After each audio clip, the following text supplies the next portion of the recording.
কোরআনের প্রত্যেকটি কথা একটার সাথে আরেকটা ওয়েল নেট। আমরা যে জাল দেখি, জালের সুতাগুলো যেমনি একটার সাথে একটা ইন্টার রিলেটেড, ইন্টার কানেক্টেড, তেমনি কোরআনের প্রতিটি আয়াত একটার সাথে একটা perfectly connected, completely well net. কোরআনের এক কথার সাথে আরেক কথায় কোনো বৈপরীত্য নেই, কোনো কন্ট্রোভার্সি নেই, বরং কোরআনের এক অংশ আরেক অংশকে ব্যাখ্যা করে দেয়। কোরআনের কোথাও যদি আল্লাহ তাআলা সংক্ষিপ্তভাবে কিছু উল্লেখ করেন, অন্য জায়গায় এটা ইন ডিটেইল তিনি আলোচনা করেছেন।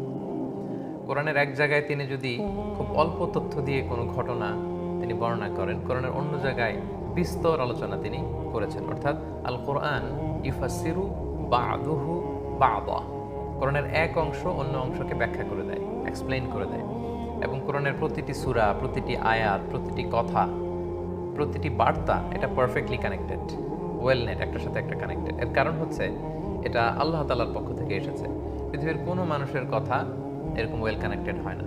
আপনি যত বড় স্কলার, বিদ্বান, জ্ঞানী ব্যক্তির কথা বলেন, দেখবেন যে তার জীবনের এক সময়ে তিনি এক ধরনের চিন্তা লালন করতেন, তার যখন ম্যাচুরিটি চলে আসে বা আরও ফার্দার নলেজ তিনি অ্যাকোয়ার করতে পারেন, তখন তিনি অন্য কথা বলেন। এটাই মানুষের স্বাভাবিক নিয়ম। মানুষ সবসময় একই ধরনের চিন্তা লালন করে না।